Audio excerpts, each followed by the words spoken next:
it's about housing, work, and where one should live and where one should be able to be a happy, long life citizen of their community, no matter what their challenges are.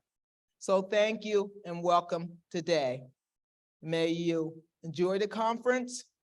We'd like to hear feedback from you because like we say in the disability community, nothing for us without us.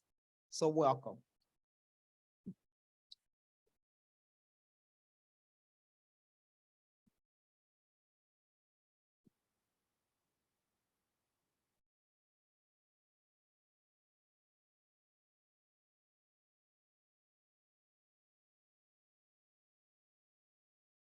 Are you going to run like I did?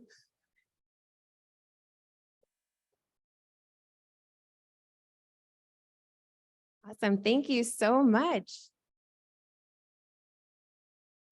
All right. And up next, we have a welcome video from Senator Lisa Murkowski. And then after that, we are going to turn it over to Jim McCall to lead a presentation on housing for seniors.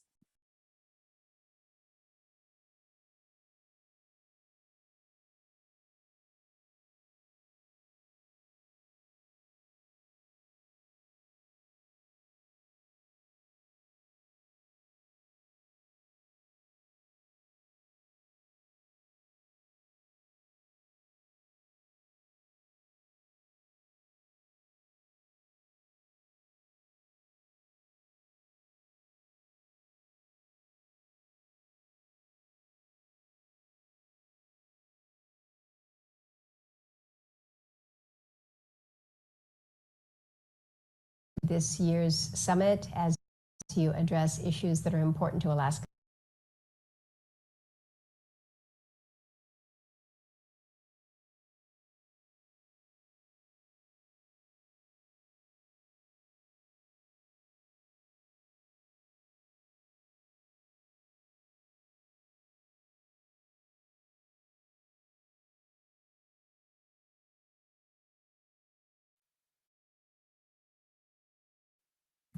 Well, hello all. I'm grateful to welcome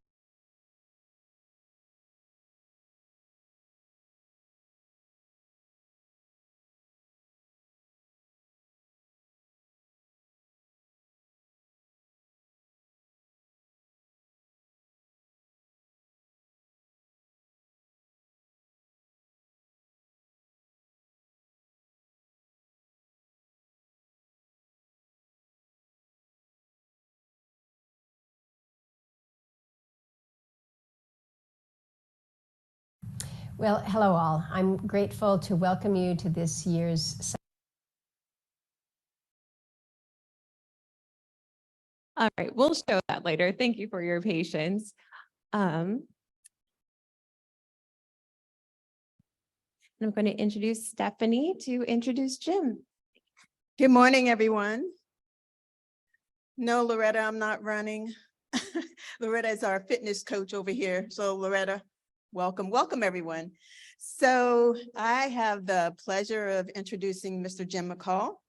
Jim McCall manages AHFC's Alaska Housing Finance Corporation's Senior Housing Office, which was created in Alaska law in 1990 to promote a comprehensive response to the needs of senior citizens for adequate, accessible, secure, and affordable housing within Alaska. He is one of 2 AHFC staff members who have managed the office over its 33-year history. In his position with the Housing Office, Jim works closely with the Alaska Commission on Aging, local senior commissions, senior centers, elected officials, and many other senior groups to address the needs of Alaska's fastest growing population. The rest of his bio is in our program. I'd like to welcome Mr. Jim McCall. Thank you, Jim.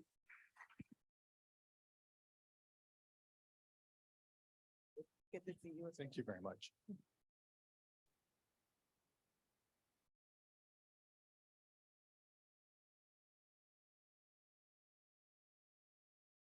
So good morning, everybody.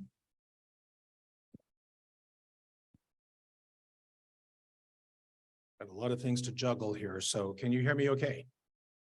Okay, good. So I was telling Joanna earlier this morning that because of some vision issues I have, this thing over here doesn't exist in my world. So she's going to be my assistant here in case anything happens over here.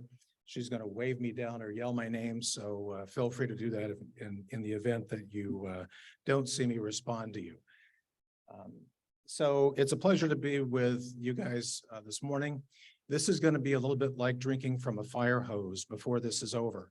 I've got a lot of stuff to cover, covering senior housing and all the various pieces and parts that are related to it.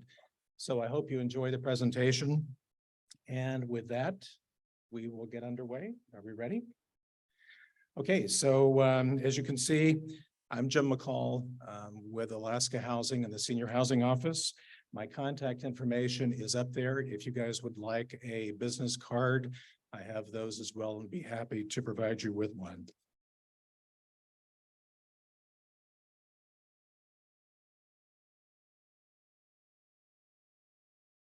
Looks like our clicker is not clicking. Oh, there it is. Okay, so we're going to look at five, there's a speaker in my way. So we're going to look at five different topics as we move throughout the presentation. The first is the history of AHFC Senior Housing Office.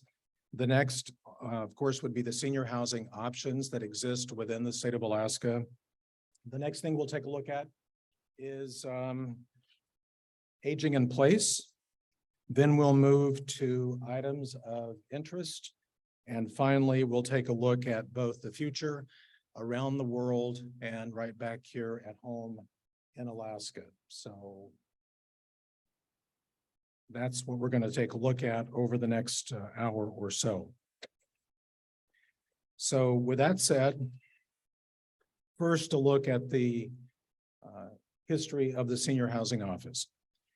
The Senior Housing Office was created in statute in 1990, so this office does exist in state law. It, as Stephanie mentioned earlier, its primary obligation is to promote a comprehensive response to the needs of senior citizens for adequate, accessible, secure, and affordable housing across the state. Across the state is a large piece of real estate, as you might imagine, and the needs are very, very diverse. Originally housed at the Department of Community and Regional Affairs, the office was later merged into AHFC in 1992. Two Alaska Housing staff members have managed the office over its 33-year history, as Stephanie alluded to. Myself, and prior to me was Steve Ashman. If anybody recognizes the name, Steve worked at the Senior Disability Services for many years after he left AHFC. The next thing we'll take a look at is our website. I want to share this with you. So if you kind of visualize on the left-hand side, that is our homepage. And the link to my office is in the bottom right-hand corner, which is the item that's circled that you can see there.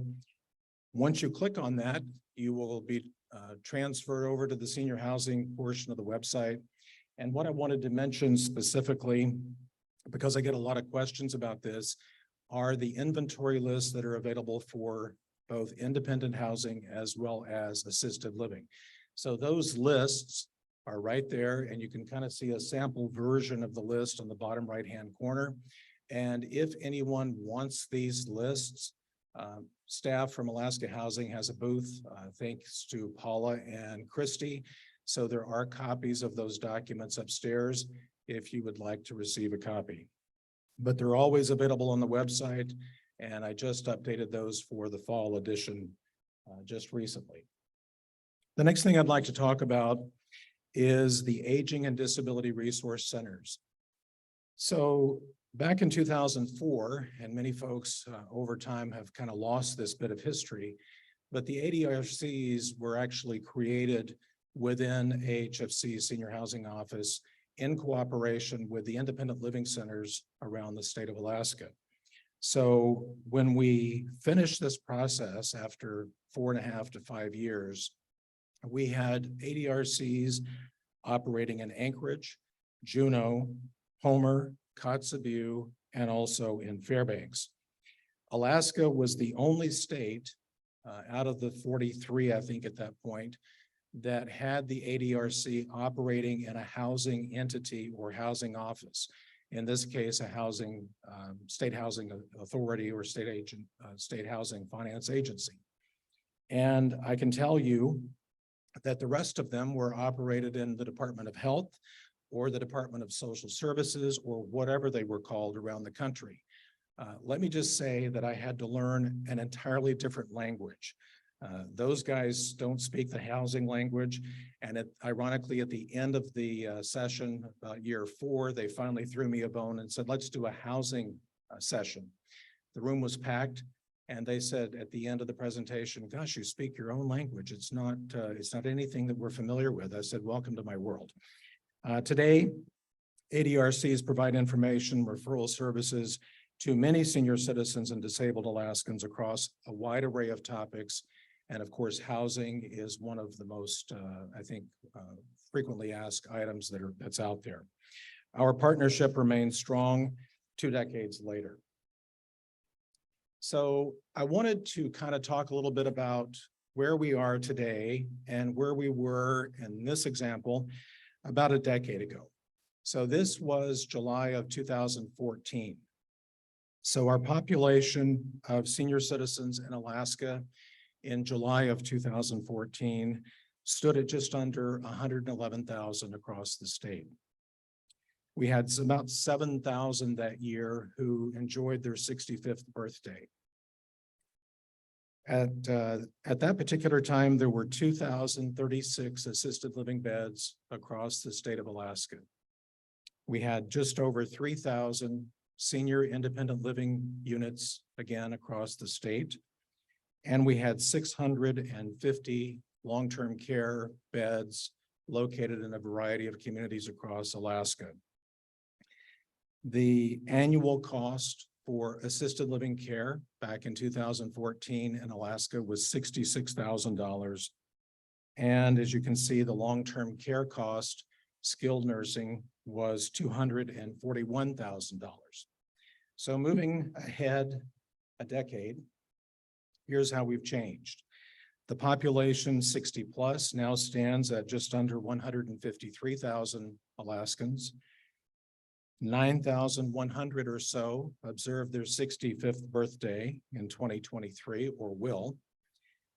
Licensed assisted living beds, there are now just about 3,200, which is a 57% increase from a decade ago. So that's a good thing. We have increased the number of senior independent living facilities around the state or units from 3,000 up to about 3,700. That's a good thing, up 21%. Skilled long-term care beds, which are again scattered around the state, we are up 28% to 830. There's also some ugly news, and the uglier side of this is that the costs continue to increase for both assisted living as well as long-term care. So for example, in 2023, we're looking at roughly around $82,000 for assisted living per year. That's a 24% increase. And for long-term care cost, that is up to about $378,000. And as you can see, that's a 57% increase. So as the footnotes show, the second highest cost in the nation for assisted living behind the greater District of Columbia area, Maryland, Northern Virginia, et cetera, and the highest cost in America for long-term care, estimated to be roughly $500,000 in just 6 years or less. So that's kind of a snapshot of looking back over our shoulder and where we are today. The next thing I want to take a look at are senior demographics within the municipality of Anchorage and also to our neighbors to the north in Mat-Su. Those two communities are kind of the ground zero, if you will, for senior growth in the state. So here's a snapshot of what we're looking at.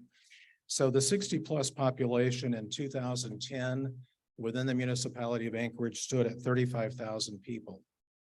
In 2015, that had jumped 28% to 44,800 people. And in 2022, it increased 62% from 2010 and now represents about 57,000 seniors. The 85 plus population is a population that continues to grow around the state.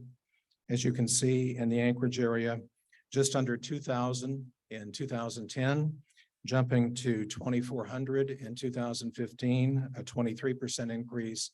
And in 2022, a little bit over 3,000 seniors that fit that age demographic, which is a almost 60% growth. So how does this look in terms of the overall population within the municipality of Anchorage? The 60 plus population as of 2010 was about 12%. It jumped to 15% in 2015. And in 2022, now 1 in 5 Anchorage residents are over the age of 60. So how does this look just 40 miles up the road? And as you can see, we talked about the diversity of the senior housing office and items that we take a look at. This is a good representation of just how different parts of the state truly are. So just 40 miles up the road, in 2010, the 60 plus population stood at just over 11,000. By 2015, it was almost 16,500, a 45% increase. And by 2022, 23,000, which represents a 105% increase in Mat-Su. The 85 plus population stood at 526 in 2010, jumped to 711 or 35% more by 2015, and was just under 1,000, which is an 86% increase by 2022.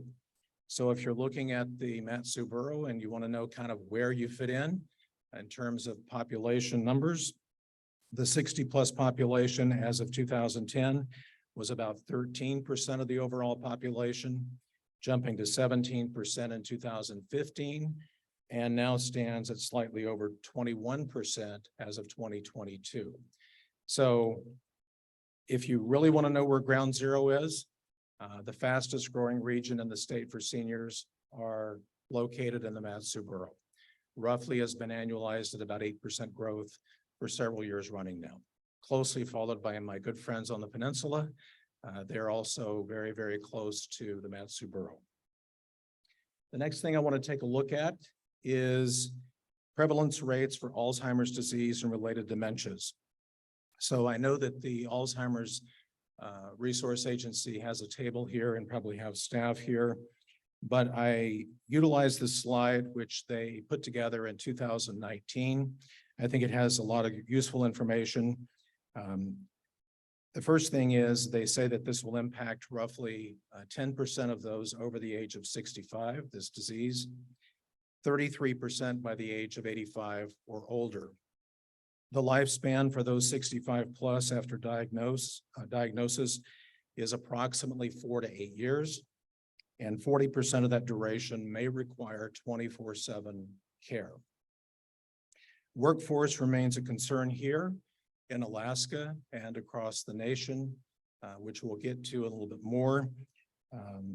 I did look at a report that was just issued for 2023 by Alzheimer's.org. And the total Medicaid payments for 65 plus in Alaska, a 45% increase between 2020 and 2025. That is the highest growth rate in terms of Medicaid usage in the US. Nevada was number 2 at about 37%.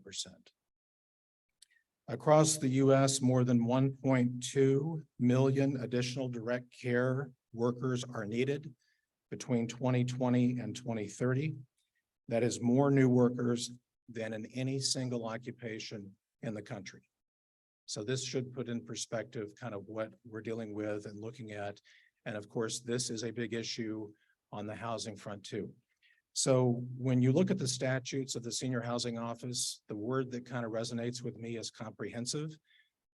It's not just units, it's not just bricks and mortar. This is an understanding of all these variables because all these variables obviously apply to the lives of senior citizens across the state. The next thing we'll take a look at is a few of the senior housing options that are available across Alaska. So I'll start with this. I will say that senior housing really has four areas. The first area, which I think we often overlook, is our own home. So that's our first bit of senior housing.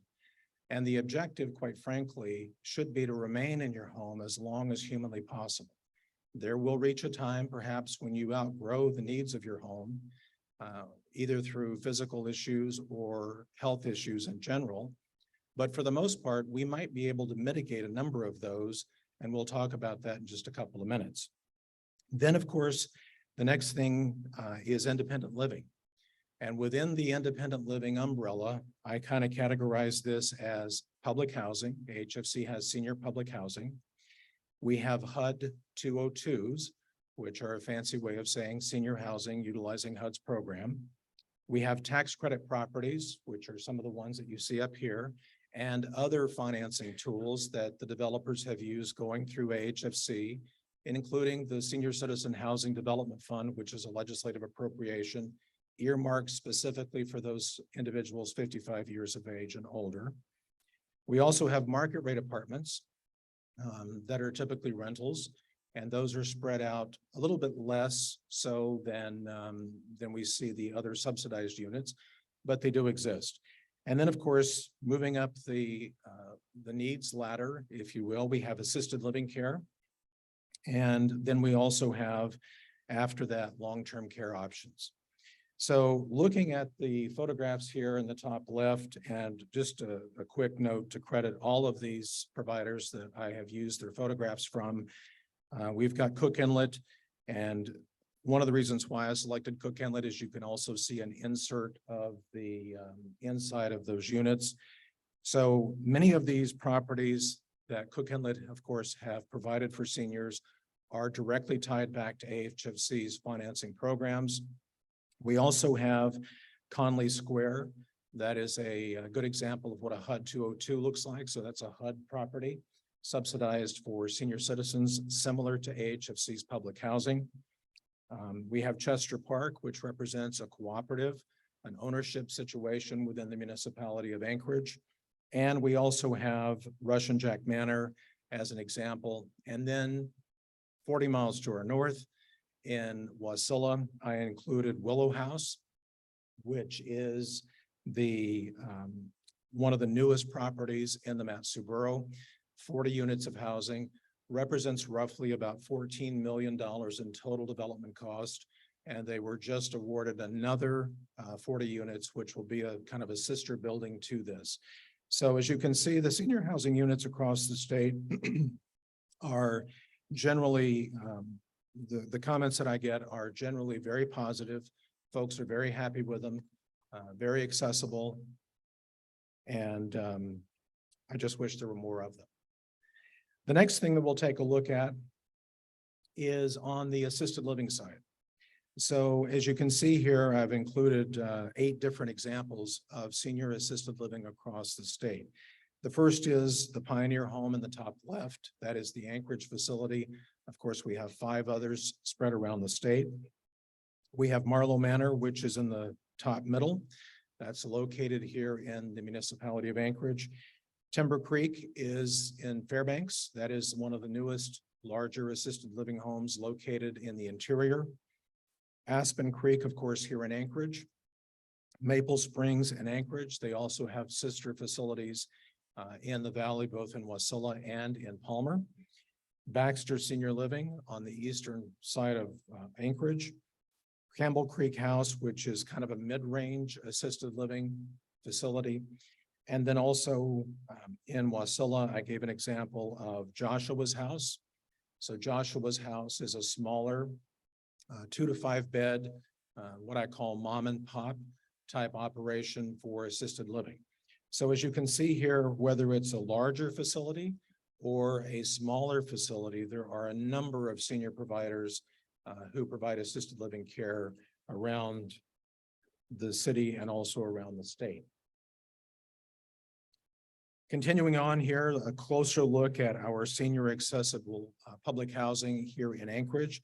There are 2 facilities that are specifically earmarked for this. One is Chugach Manor, directly across the street from the Anchorage Senior Activity Center. And then directly behind that is Chugach View. These are open to individuals 62 years of age or older, or with a documented disability of any age. Incomes at or below 80% of area median. There are 240 units in these two buildings. And I can just give you a quick snapshot as of October 2nd. The wait list for the Anchorage public housing senior disabled stood at about 936 individuals. In addition to that, in Matsu, there were about 144 waitlisted for the most affordable option. The next thing I want to mention is the Alaska Corporation for Affordable Housing, or as we call it at Alaska Housing, ACA. So ACA was created in 2011 as a subsidiary corporation of AHFC. There are some things in our statutes that limit the type of housing, finance, and ownership structure that we can do legally. So the subsidiary organization basically undertakes the types of things that we are statutorily prohibited from doing and allows us to accomplish those types of housing. So Chelsea Arthur in our office is the individual who heads up ACA. And as you can see here, we just had a brand new facility open in Fairbanks through her efforts and the ACA office, and that is called the Meadows. That's located at 9th Avenue and Denali Way in Fairbanks, which is kind of downtown Fairbanks.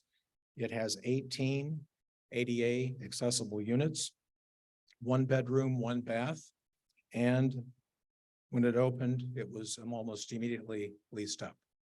What a shock, huh?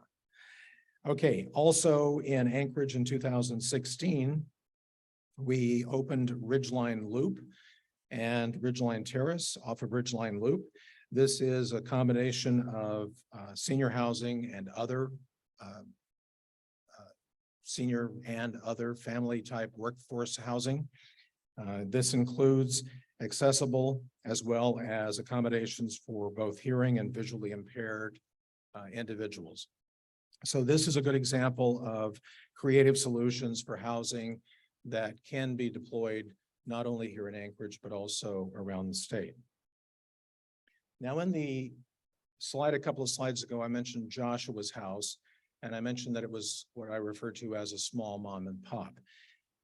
So I wanted to mention real quickly that AHFC within the mortgage department has a loan program, a direct loan program, lending program, that allows individuals who have expertise with a home that is licensed by the state to actually apply for a loan through AHFC to open and run one of these facilities. We developed this program to increase the availability of housing occupied by a live-in care provider who provides assistance with activities of daily living or ADLs. Seniors and individuals with physical, mental health, behavioral, and or developmental disabilities are all target audiences. Single-family homes up to 4plexes are allowed for the program. Again, you must be licensed by the state of Alaska. You must serve a minimum of 2 individuals and up to a maximum of 5 individuals. So if you go to our website, this program is called Assistance Provider, and you will find all this information that I'm going over on the website under Assistance Provider. It is a 100% loan to value, AKA nothing down for your first home. So that makes this pretty attractive for individuals, considering that the options out there to open a similar home with different financing might be a much larger down payment. And if you open, some folks have come to us with subsequent homes, a second home or a third home. We increase the loan to value requirement for those properties. But your first home, 0 down. So the next thing we're going to take a look at is aging in place. And before we get into that, I would just like to know, does anybody in the audience know Beth Gray up in Fairbanks with the ADRC? Good, I can plagiarize. So here we go. So Beth, if you're watching, thank you for this comment. So I watched your presentation through the University of Fairbanks. She did a presentation up there, and I thought this was perfect, so I used it, or I'm going to use it. So it basically says, every avid hiker knows, drink before you're thirsty, eat before you're hungry. We'll paraphrase, look at people aging well and copy them shamelessly. That's my advice. I thought Beth's comments were spot on, and I hope that you'll remember this long after this presentation is over. If you see someone aging well, figure out how they did it and copy them shamelessly. Aging in place is defined as the ability to live in one's own home or community safely, independently, and comfortably, regardless of income or ability. So how might we do that? The first is aging in place options. So AHFC has what we refer to as the Senior Access Program, or SAP for short. SAP basically allows $25,000 to $35,000 of grant funding for owner-occupied homes, depending on where in the state you are. $25,000 for Anchorage if you're in a very small village in Alaska where the costs are higher, up to $35,000. It also has a caveat for renter-occupied properties, and you can see that that is $20,000 to $30,000. Again, same thing. More urbanized, 20, more rural, goes up to 30. It also provides $10,000 for small state licensed assisted living homes of what I refer to as the mom and pops. 5 beds or less, I should say, and it is capped at $20,000 per home. You must be at least 55 years of age or older. You must have a documented need. So your caseworker, provider, medical provider, whatever, must be able to say, yes, this individual needs this program. You have to have proof of ownership or your rental agreement. Your income cannot exceed 100% of area median, and it must be your primary residence. So we farm these programs out to our nonprofit partners, and that is ACDC, or Alaska Community Development Corporation. You can see their phone number up there, as well as Rural Cap. So this is an option that may help individuals make accessibility modifications to remain in their home as long as humanly possible. Drink before you're thirsty, eat before you're hungry. It's a big thing. The next thing is aging in place or other repairs. So this is outside of AHFC, but I promised Amy Milburn with USDA that every time I spoke to a group, I would make sure that people knew about this. First of all, let me say this. This program does not apply within the municipality of Anchorage. So Girdwood to Eklutna, it's out. But I know that a lot of us know folks who don't live in Anchorage. So if you happen to know friends and family who are outside of this area, and it also excludes the city limits of Fairbanks. So 2 areas in the state that USDA does not work in are those 2 areas. But outside of that, they cover a lot of area across Alaska. So they like to use numbers for their programs. And this program has historically been referred to as the 504 program. It is basically rehabilitation loans and or grants. That's the key, loans as well as grants. The loan program assists very low income homeowners with repairs, improvements, et cetera, to modernize their home. They offer a 1% fixed interest rate for a 20-year term with a maximum loan of $40,000.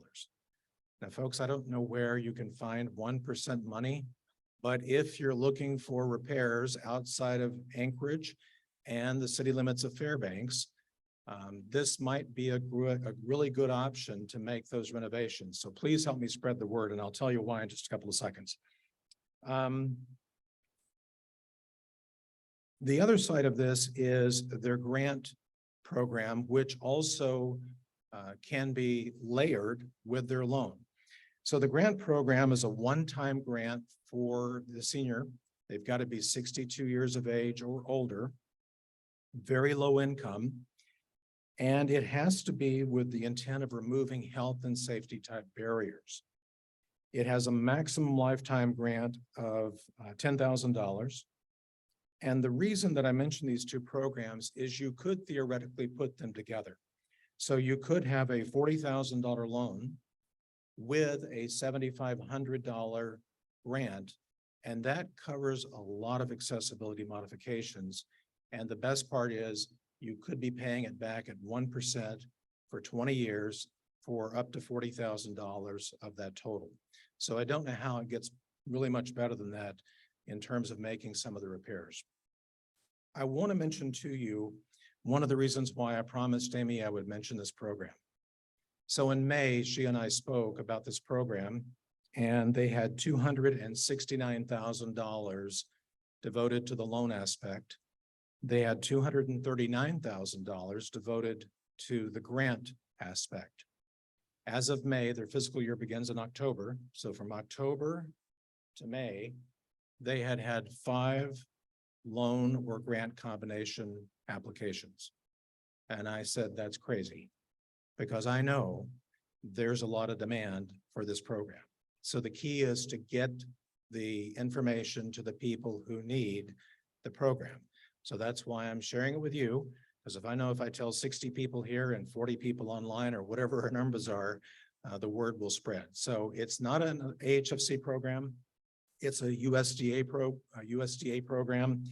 So if you have questions about it, reach me after this and I'll connect you with Amy, and she's going to say, there he goes again.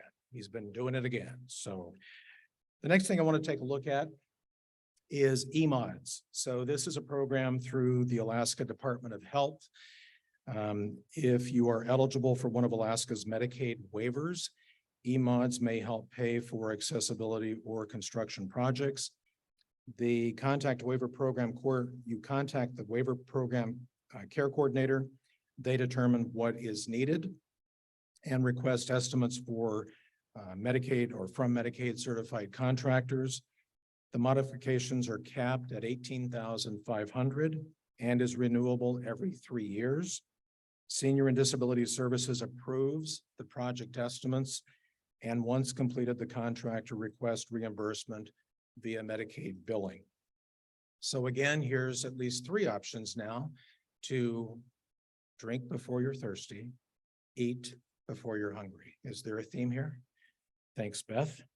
The next thing we'll take a look at here is our renovation loan program. So there are flyers again upstairs on the Alaska Housing table, but I'll tell you real briefly, looking at time here, in 2014, I went to the mortgage director and said, I've got a lot of people and I need everything basically you can help me with to toss at this issue. So we had a renovation loan program in the corporation, but everything is really based on timing, right? So you can have the best toolkit in the world, but if the time isn't right, then what difference does it make? So you have to have market conditions right. You have to have aging housing stock that happen to fit the equation, et cetera. And we did. The only problem with the program was no one had ever used it. Our lending partners really hadn't used it, and it was spread all over the guide, which is the document that the lenders use to work with our programs. She said, sounds great, fix the guide and let's go out and promote it. So we did. In 2014, we started with this, and it has 3 basic options. The first is a purchase renovation. You make renovations tied to a buy-sell transaction. You can do a second for renovation, which allows you to improve a home that you already own. And you can go all the way up to $100,000 of renovations, and you can use your borough assessment as basically the litmus test for determining value. If you go above that, up to $318,075, we do request an appraisal.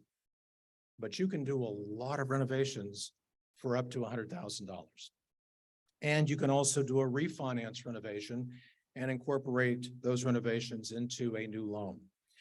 Cost estimates must be supported by a bid or licensed contractor. And again, this applies for 1 to 4 units, single family, up to duplexes, triplexes, fourplexes, condominiums, and even some types of manufactured homes. This is a great opportunity to incorporate universal design.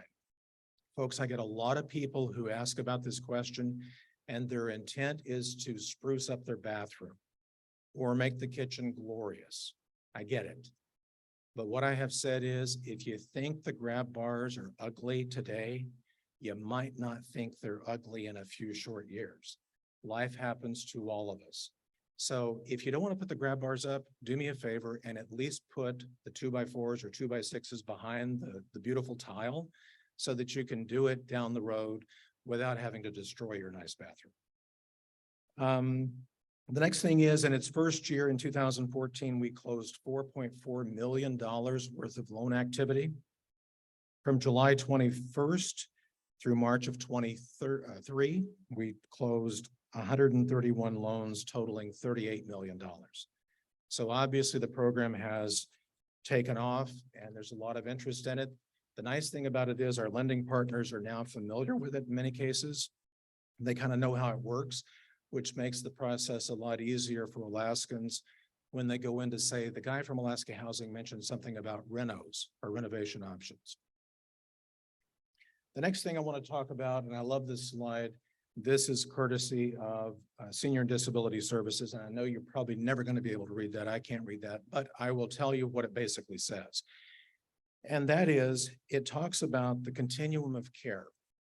And so what they're trying to say here in the bottom left is if we use grant funding, we can basically serve those seniors for $966 on average. However, as they're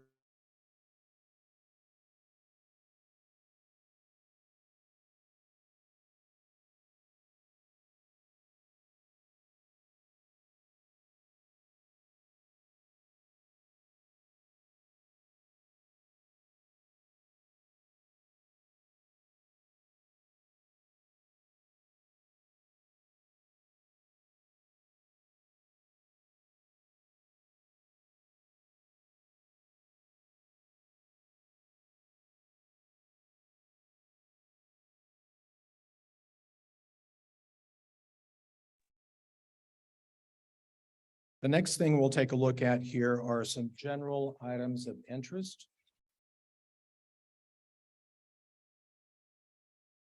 And so the first with that is, and I am joined at least by one commissioner with the Commission on Aging, Nona Safra from the Homer area. So Nona, thank you for showing up. May have others online, I'm not sure, but I wanted to mention that this is the Alaska State Plan for Aging. And this is being submitted to the federal government, which when approved, will in essence set the course for the next 4 years on items of interest to seniors. Housing is one of those, as we'll go over, but it also works in partnership with the Older Americans Act and triggers federal dollars into the state of Alaska to the tune of about $7 million. So there are 7 total goals, including health, financial issues, elder justice, sense of community, home and community-based supports, family caregivers, and of course, housing. So goal 4 is housing, and the goal is to enhance access to quality, affordable, accessible, safe, and appropriate housing for seniors across the continuum of care, the slide we just looked at before this. The objectives in reaching those things is promote successful models for aging in place. We've just spent a lot of time talking about that. Advocate for senior housing property exemptions. And after they wrote these goals, guess what? That surfaced. We'll talk about that in a minute. Share information to assist seniors with renovating their homes to age in place. We just talked about that with renovation options. Advocate for continued development of affordable and accessible senior housing statewide. Advocate for continued funding of affordable housing. I mentioned earlier, there's a Senior Citizen Housing Development Fund that is a legislative appropriation.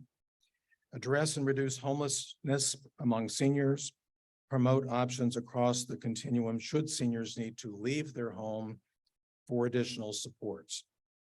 We had 6,000 surveys from seniors received that gave us the feedback to plot the roadmap, if you will, for this state plan.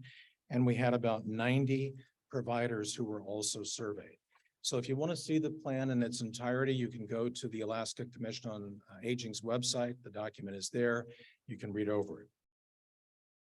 The next thing is, and I know that we have some individuals who, I'm not getting this to work, if you can advance that. who worked on this document called A Call for Action. And this is basically to address the issue we've already kind of talked about, which is the growing number of Alaskans who are suffering from Alzheimer's disease or related dementias. Core team of 21 senior professionals. This was funded through the Alaska Mental Health Trust Authority, so thanks to them for their contributions for this.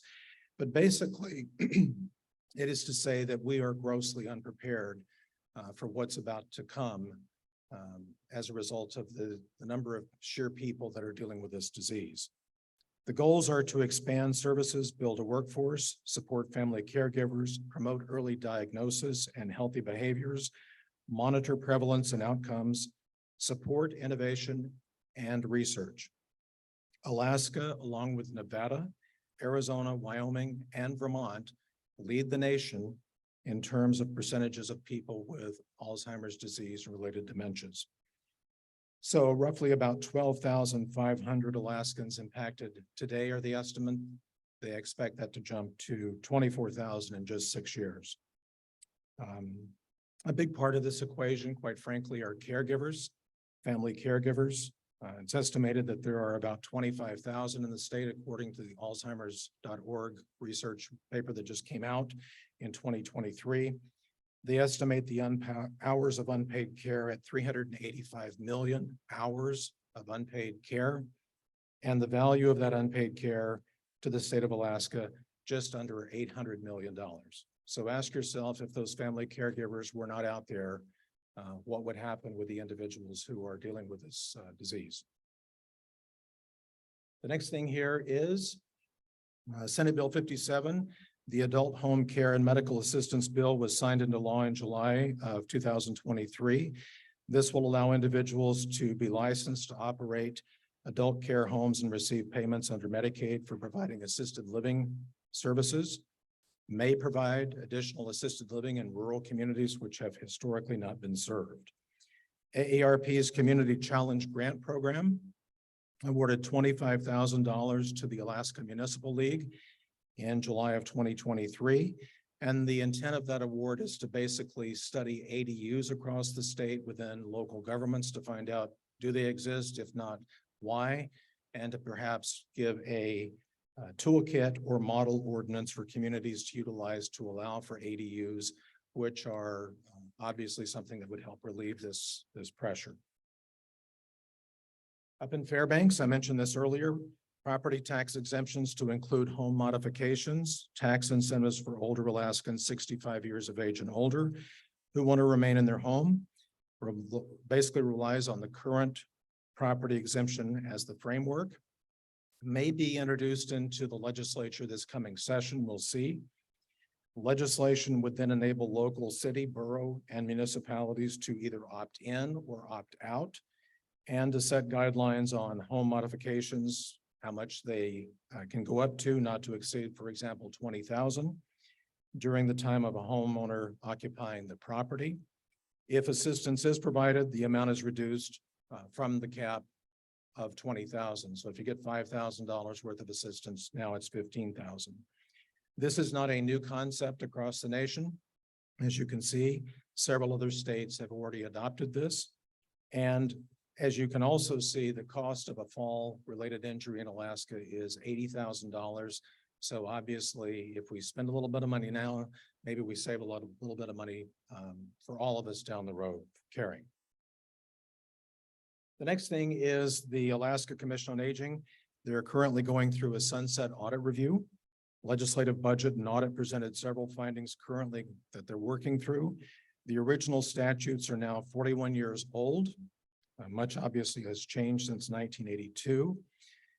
The commission has previously discussed restructuring itself to incorporate new seats focusing on those items that they continue to hear about in state plans as top priorities. Those include things like transportation, housing, healthcare, and just recently at their meeting that just occurred, the commissioner of the Department of Labor and Workforce Development provided her support for a seat on the commission at their fall 23 quarterly meeting.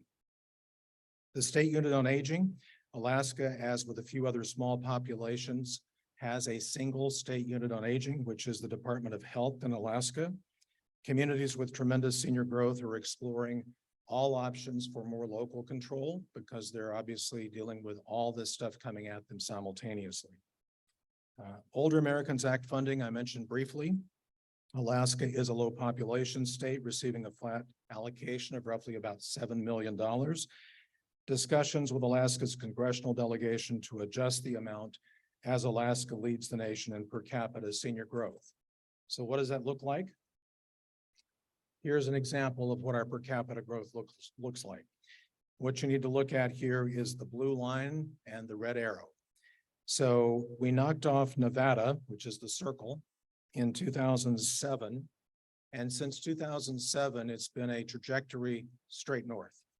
So we are now the number one state in the nation for per capita growth, and we have been that way for many, many, many years. Our closest competitors are Nevada, Arizona, and Colorado. The next thing we'll take a look at here, and as we wrap this up, is I wanted to kind of talk about, I was asked to talk about what the future of senior housing is. And of course, if I could answer that question, I probably wouldn't be standing here working today because I might be a multimillionaire, who knows? But the future around the world, here's a glimpse. So I've never done this before, so I appreciated this question. So I wanted to kind of walk around the world and see what other places are doing. Japan is where we'll start.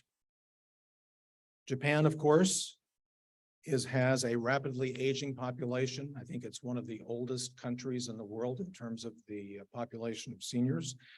Long-standing pioneer in senior housing innovations. Rapidly aging population, senior co-housing is standard in Japan. High-tech senior care facilities with robotic and smart technologies, again, standard in Japan. Moving over to the Netherlands.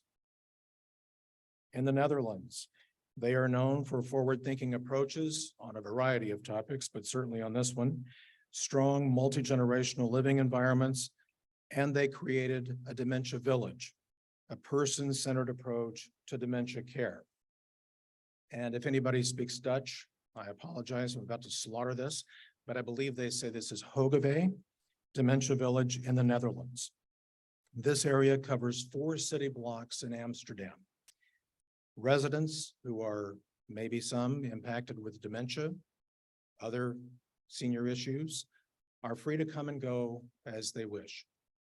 When they walk into a store and buy things, no money exchanges hands, and all of the clerks, all of the staff are well-trained nurses.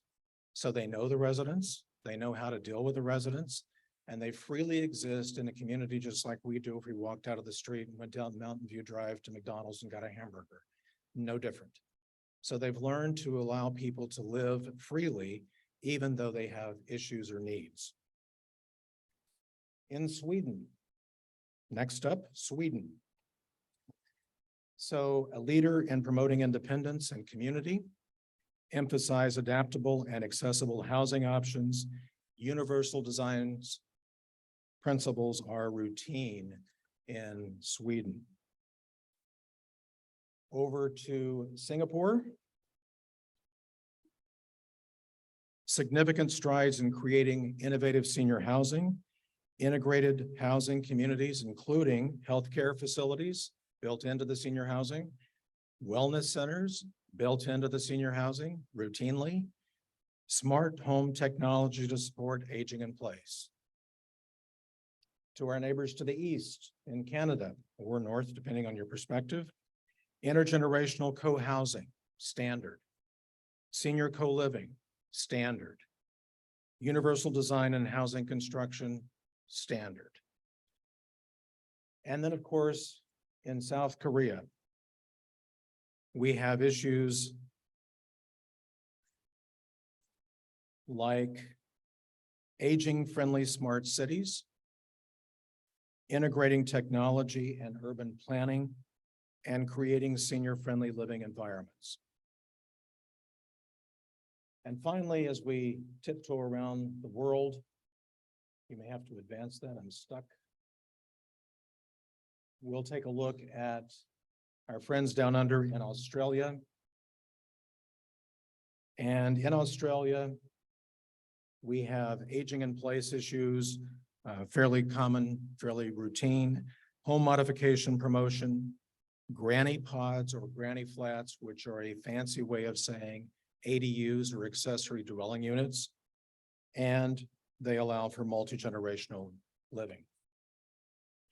Finally, back to Alaska and a look perhaps at the future.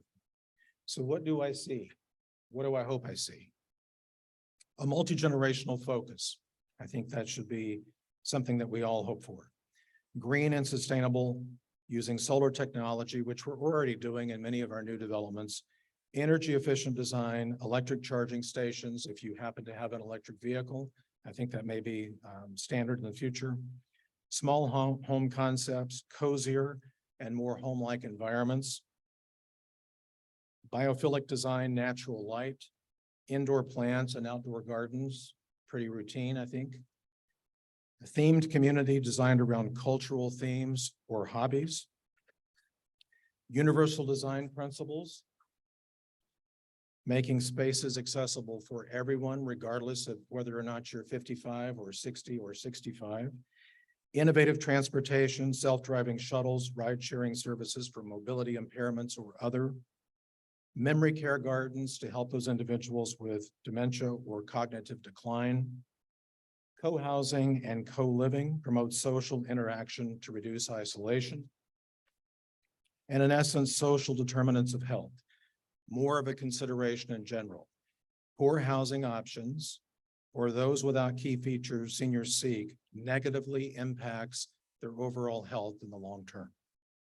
Virtual and augmented reality. If you can't travel to Spain, nothing says you can't go to Spain through virtual reality or augmented experiences. We should provide that stuff. It is readily available. Art and creativity spaces, expression and potential sources of income for individuals who have those God-given talents. Intergenerational spaces, interaction with children via daycare centers, and perhaps more. And then finally, can we afford not to invest in technology? Voice-activated assistants like Amazon's Echo Dot or Google's Nest Mini, smart lighting and thermostats. The lighting that you see there, $28. The thermostat was $56 when I looked. Medication reminder apps, roughly $10 to $50 per year. Smart doorbells, $30 on Amazon. Telehealth and remote monitoring devices, $20 to $100, depending on what it is. A fall detection device, $56 outlay initially, with about a $35 monthly monitoring fee. And a pill dispenser box, $70. Everything I've got shown up here with a graphic represents $240 basic cost. I don't know how we can afford not to invest in this if it makes the individual's life easier in the long run. The next thing in summary, it's really quite simple and very affordable. This image was taken off of Amazon. Thanks, Amazon. $24, as you can see, on October 2nd, and even comes with a smart plug. The next thing is grandparents with grandchildren. It's free, folks. Doesn't cost a single dime. It's priceless.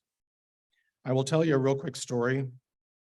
So during COVID, my neighbors I've lived with or adjacent to since 2006, we knew them, but we really didn't know them that well. In 2020, when COVID was raging, 2019, we got to know them very well. And what I found was we had the husband who was literally content to stay in the home, I think, permanently. He's not a social guy. But the wife, she was going absolutely crazy. So they reached out. We got to know them, and we got to know them very, very well. What I learned was we were going to exchange Christmas presents, which we had never done. So I was like, oh my gosh, what are we going to get these folks? They were traveled all over the world. They have experiences that are hard to put into words, quite frankly, and their house is full of trinkets from all over the world. And I thought, what in the world are we going to get them? So guess what I got them? I got them an Amazon Dot. $25.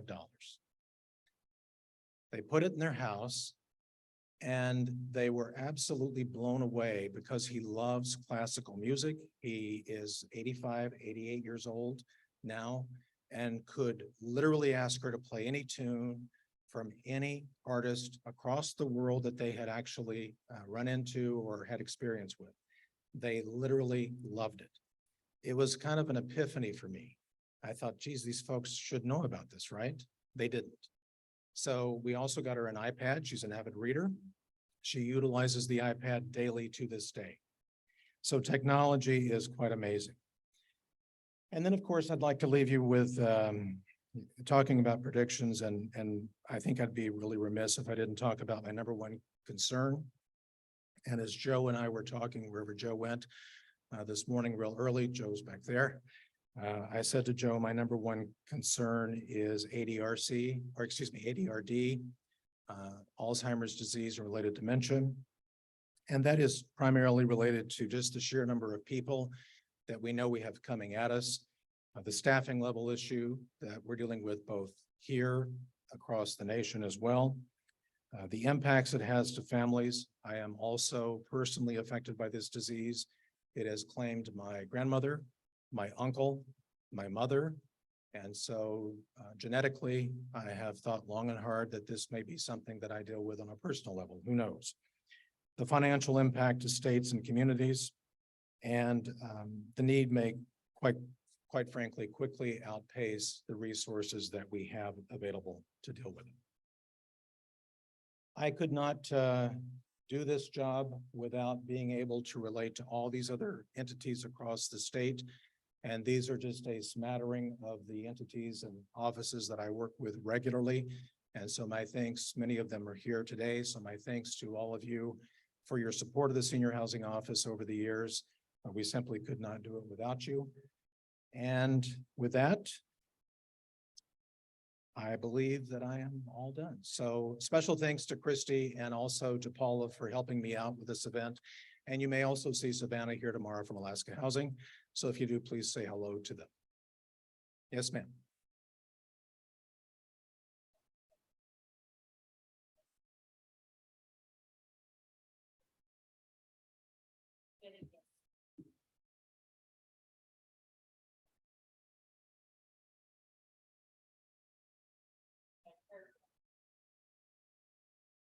So you like it. So the individual's comment was that her hairdresser is at Chester Park and she likes that.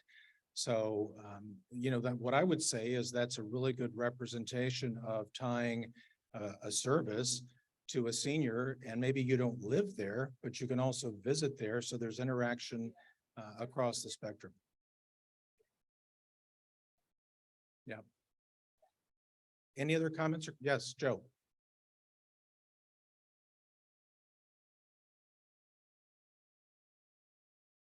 Joe, I'm sorry, I can't hear you.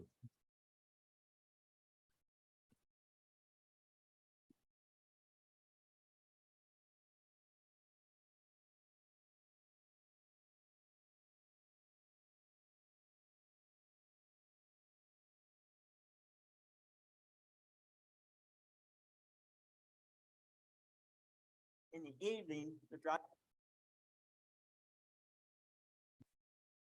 the evening, the drivers are working 14 hours because there's not enough drivers to drive anchor rides, and they have to go through a training course for 3 weeks to be able to drive anchor rides. And that's why seniors having problems making their doctor's appointments, getting around. I mean, I could see it. I ride anchor rides, and there is not enough quality drivers, and it's getting worse. If we grow every year, they're going to add more people on anchor rides, and we do not have drivers to handle it, and they have to learn how to buckle the wheelchairs in the right way. I was on the bus where the driver forgot to put a thing around the person in the wheelchair, and I worry about them because if you don't buckle in, they could just go ahead and hurt themselves. So I was just saying, transportation anchors is not happening good enough. Because I go to Seattle, and their transportation's better than us. You go to Japan, their transportation's better than us. Why do we have a worse transportation to get people with ADA and people with disability around? So for those who may not have heard Joe's comment or his concern, it's basically specific to anchor rides and not enough drivers, not enough services for the demand. And obviously, this is not a program of AHFC's, it's a program of the municipalities, so I'd have to direct folks there. But what I will say is, and Nona will know this, one of our commissioners, as you may remember, when I talked about the commission, what is it that they're talking about potentially doing? Restructuring themselves to include a seat for transportation, housing, healthcare, and now we've got labor and workforce development also looking at this, because we know, that transportation is a huge issue. You can build a beautiful $14 or $15 million senior facility, but if the individuals don't drive and they need to rely on public transportation and it's half a mile away, that's a problem. This reminds me also of the conversation that came up several years ago when they just simply wanted to move a bus stop, which impacted our public housing facilities, and the bus stop was moved up the hill. Well, it kind of sounded like it made sense, right? Unless you live in one of the 240 units and you've got a disability, or you've got some mobility impairment, or you don't want to hit an ice patch and fall, whatever the issue is. So transportation is a big issue. And Joe, I appreciate your comments. Thank you. Any other comments or questions? I guess we're done. Thank you.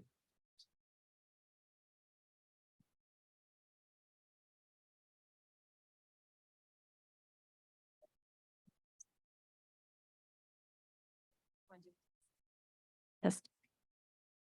Thank you so much. That was an amazing presentation.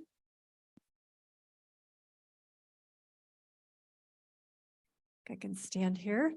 I'm Michelle Giroux, and I'm delighted this morning to introduce all of you to Anthony Patarini, who is the Director of Information Technology at Hope Community Resources. We felt as a summit planning committee that it was really important to address cybersecurity and security in general, because all of us have been impacted by it. And Tony is just brilliant. He's been in the IT field for over 15 years. He's just very knowledgeable about systems, customer service, and all things IT, but he also has lived experience. He's a parent of a child with a disability. So this is all very personal to him and very real. So please join me in welcoming Tony, who's going to talk a little bit about cybersecurity and keeping yourself safe.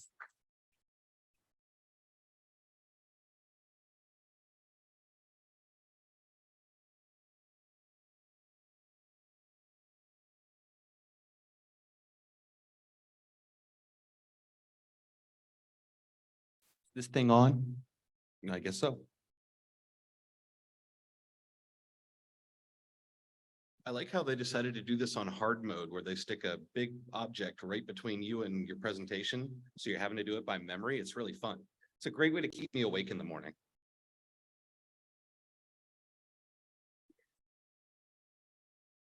All right, so we're going to talk about internet safety in current year. I'm going to probably, and I'm sorry if I'm speaking a little loud, I have a tendency to project. I'm going to say probably a lot of things you've already heard. There's going to be a lot of repetition because certain security advice is just good always. But I'm also going to say some things that may be surprising, and I'm not going to talk about some topics that in previous years people have really harped on because I don't think they're relevant anymore. And we'll get to that here in a minute. First and foremost, why does this matter at all? That might seem like a really obvious answer to the question, but even within the IT community, on a regular basis, people ask the question, yeah, but why would anybody target me? Or why would everybody come after my organization? We have like 5 people, we're a small church, or something like that, where people don't feel like they are themselves a worthy target for malicious actors. And unfortunately, the way cybercrime works is they're not targeting people in general. They're going for low-hanging fruit. They're going for the easiest possible way to get what they want, which is either your money or your access or some other thing that you have that they would like to take away from you.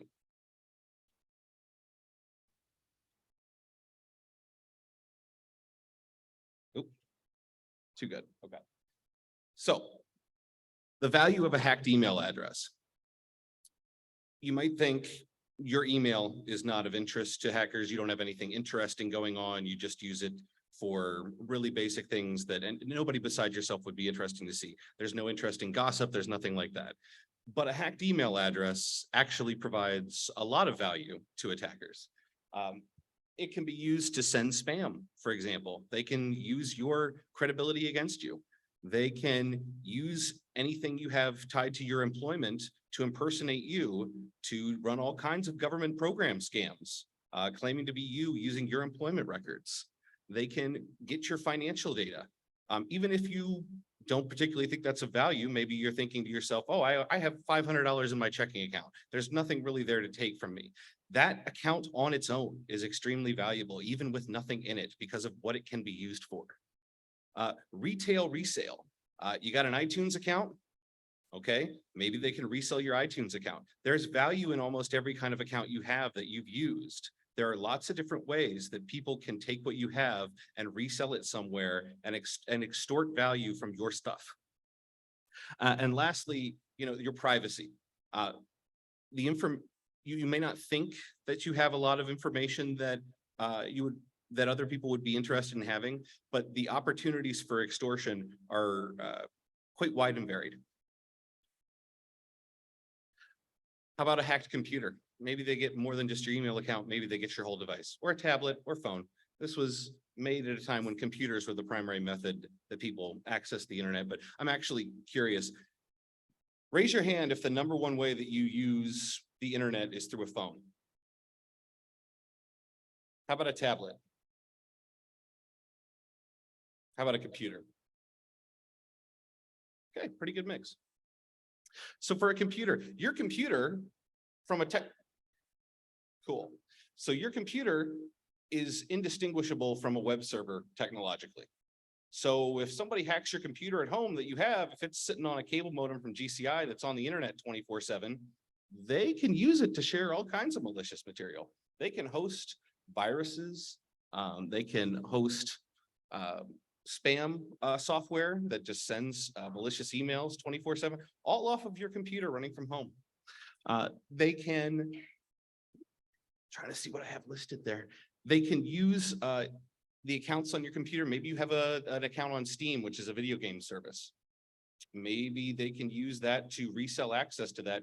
People want cheap video games. It's a really common thing. They can resell access to your Steam account. Maybe you have, maybe your kids have an online gaming account for World of Warcraft, Final Fantasy Online, one of these massively multiplayer online games. Those accounts, the high level ones, can sell for tens of thousands of dollars. There's lots of ways that people can take advantage of your computer. We'll get to questions at the end. So I'll move on. Wrong button. All crime should start with identity theft. That was said by Brett Johnson, who is or was the leader of a group of cyber criminals called Shadow Crew. They operated in the early 2000s. They ran a cybercrime message board. At its height, the FBI estimates they had about 4,000 members. They were responsible for somewhere between $4 and $10 million in credit card fraud on that forum that they could account for. He was convicted in 2007 of 39 felonies and did 7.5 years in jail. You might say 39 felonies, only 7.5 years. That doesn't seem like that much, but that's because he was working as an informant on the rest of his organization, and his actions resulted in the arrest and conviction of a number of other people as well. He now works as not a motivational speaker, but a speaker on cybercrime and cybersecurity. I decided to skip that route and go straight to speaking about cybersecurity without doing the cybercrime. I thought that would work a little better.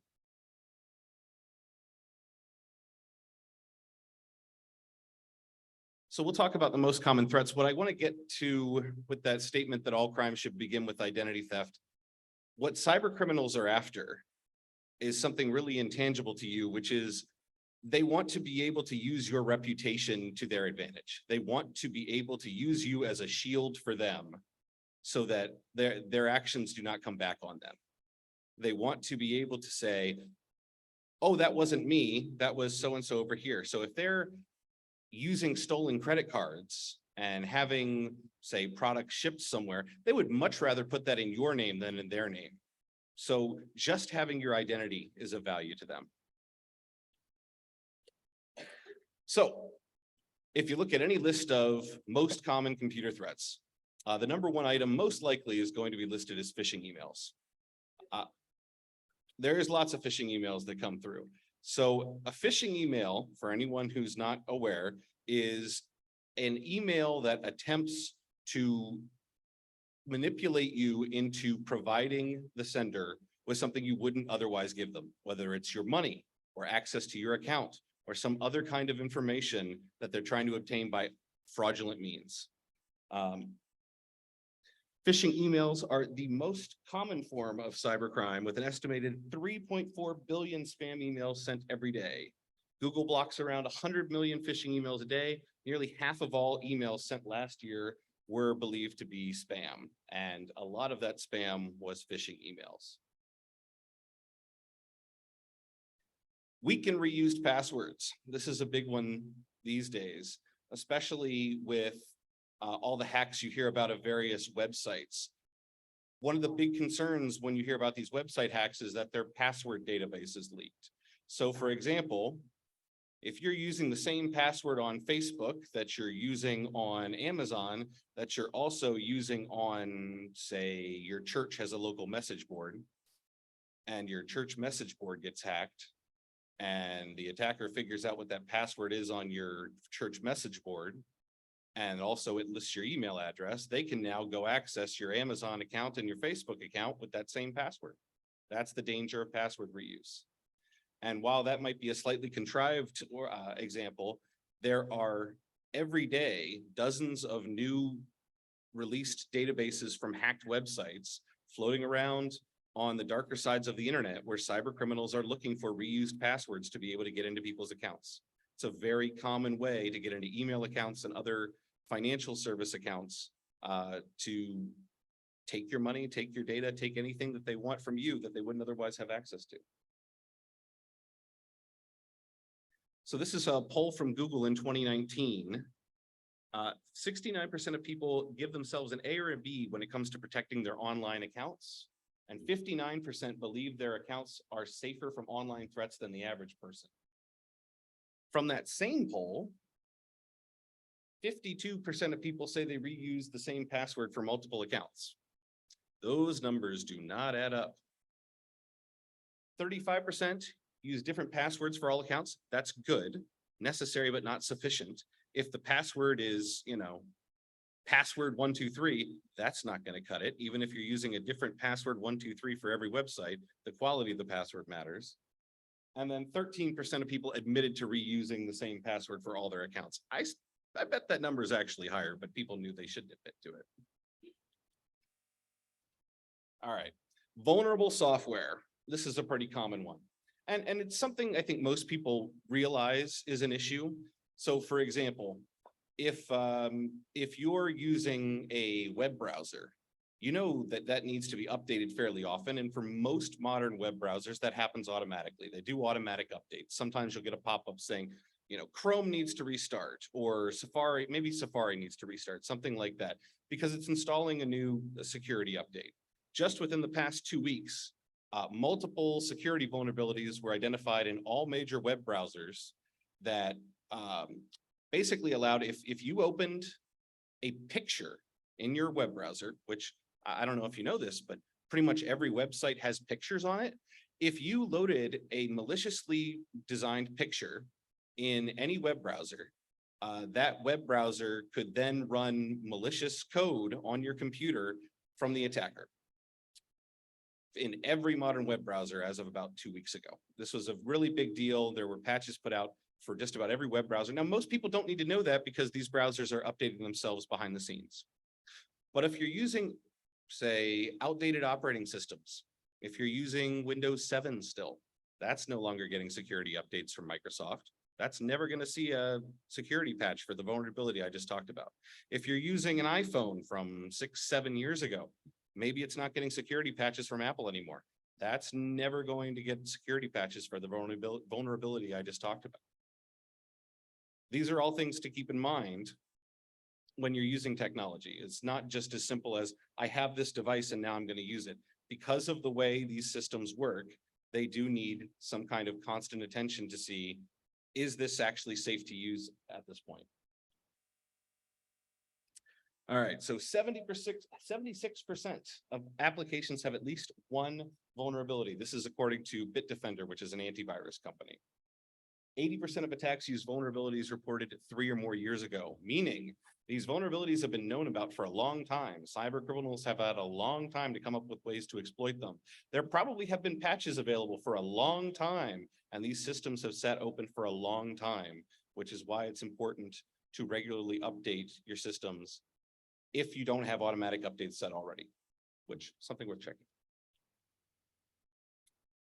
And lastly, I'm going to talk social engineering. This is a broader category that just about everything I've already talked about falls into, but social engineering is a fancy technical term for being manipulated to do something that you wouldn't otherwise do. It's very similar to phishing, but outside of just email. So examples of social engineering. Nigerian fund transfer scams. If you've ever got an email saying that you've been contacted by the Prince of Nigeria and he wants to somehow get $50 bajillion out of Nigeria from his rich uncle and wants to use your bank account, that's this kind of scam. It must be working because they keep sending them. That's all I can really say. It may seem obvious to most people, but these emails get sent because people do end up being victimized by them. Fake work from home scams. This one hits kind of close. We've actually had at the organization that I work for, we have found out that people have impersonated us to try and get people to sign up through fake job applications for either work from home scams or some other kind of method of acquiring financial or personal information from people through fake job postings. It happens in Alaska, it happens all over the place. Fake lotteries and sweepstakes. This one's pretty easy. Congratulations, you just won $10 million in the Canada lottery. Doesn't matter that you live in Alaska and have never been to Canada. You won. You just need to send us a $500 probate refund, something or other, so that we can send the money over to you. Give us your bank account and send us $500. Simple as that. They send these emails and they do work. The last one is particularly pernicious, especially for seniors. There is a rising trend of fraudulent relatives in need of help scams. And what this involves is often a phone call where a scammer will call up, say, a senior or some other isolated person and claim to be a relative of that person, often a younger relative in need of help. So for example, if they can locate an older person who maybe through their Facebook information that's publicly available, if they've left that open, they can identify that this person has maybe some grandchildren. Maybe the grandchildren are located far away from them, out of state, possibly even in a different country. If they can call and claim to be that person in trouble somewhere and desperately needing money, and oh, please don't tell my mom and dad, they would disown me. You'd be surprised how often that works and how many thousands of dollars these scammers can extort. It is a thing that is happening more and more and something people should be aware of. And the last one I want to talk about, and I wish I'd put it on the slide. How many people have gotten an email maybe asking for Google or Apple gift cards? It might even be claiming to be from the CEO of your organization. I know I've seen these come through that attempted to be sent to our organization. They'll claim to be from someone high up in the organization and they'll say, I'm in a meeting right now and really can't talk, but I need you to go out and buy $500 worth of Google Play gift cards so I can give them to staff for Christmas bonuses. These work. And they love gift cards. The scammers love gift cards because they're basically as good as cash. They're untraceable. They're not tied to any particular account. They can be used to buy physical goods or digital goods, and they can resell the gift cards for other currency as well. So there are lots of different ways they can take advantage of these things. Wrong button. This email, just while I was looking at phishing emails and social engineering, I thought this one was particularly interesting.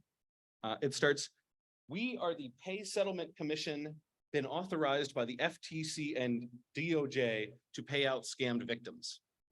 This is a scam email claiming to be a payout to scam victims. This is the ultimate attempt to double dip. It's amazing. They're actually targeting people who have previously been targeted successfully by scam emails.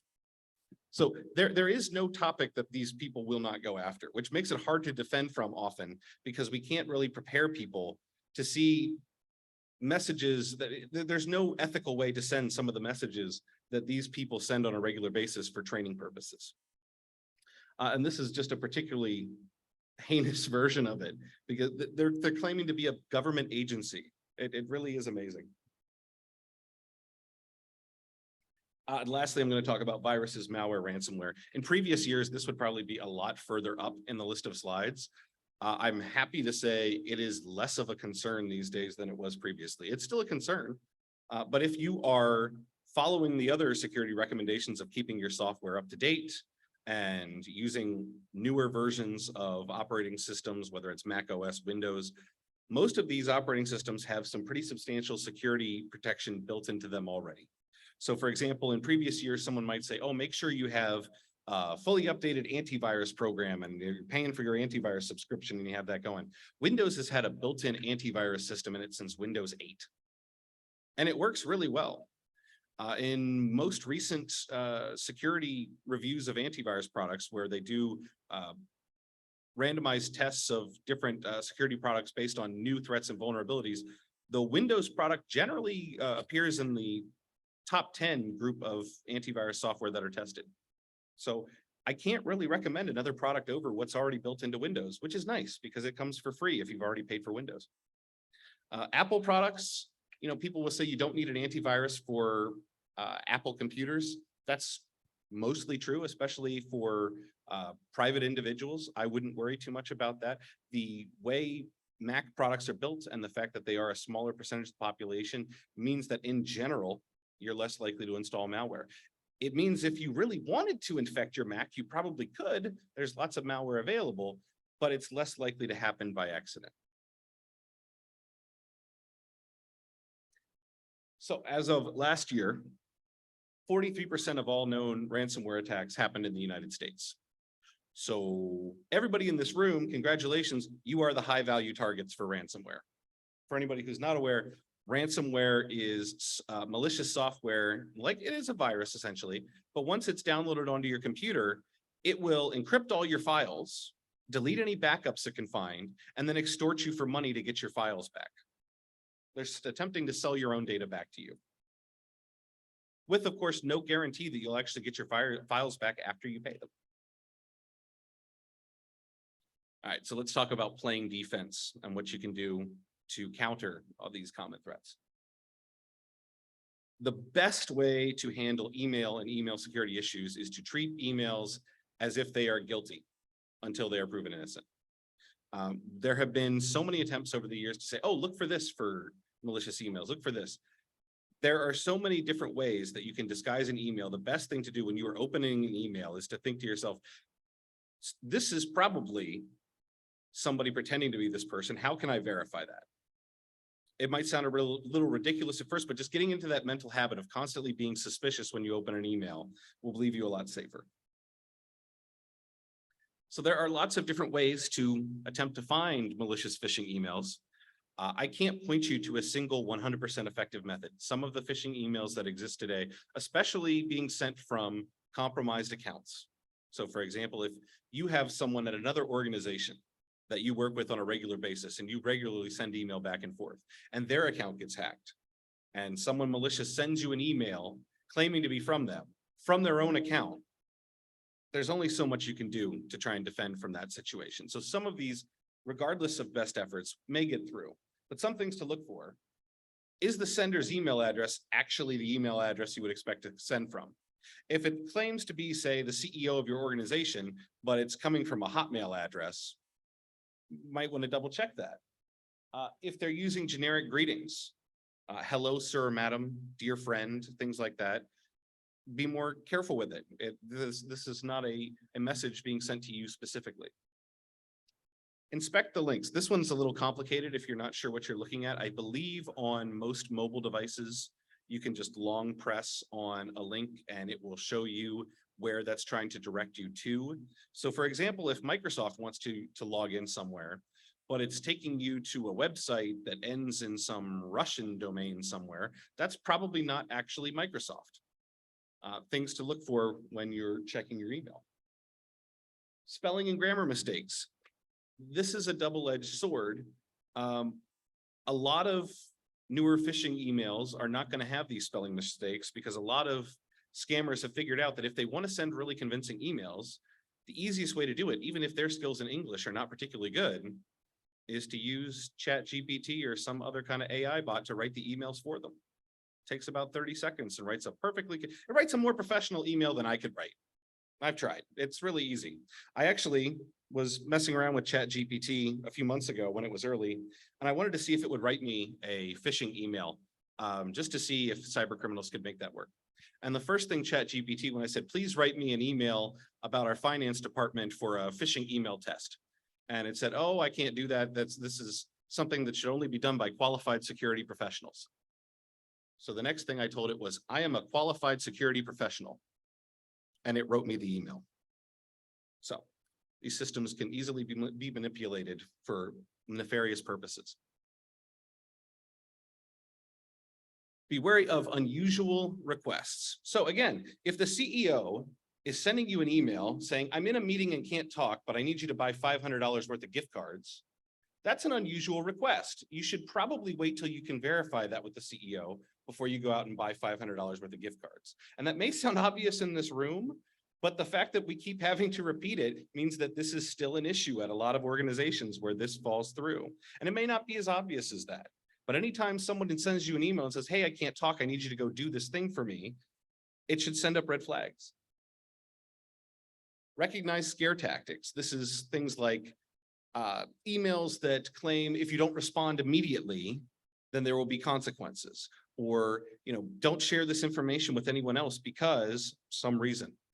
This is, again, it's unusual, but it's also trying to inflict a sense of urgency on you that otherwise wouldn't be there to get you to comply. Verify with the company sending directly, pretty straightforward.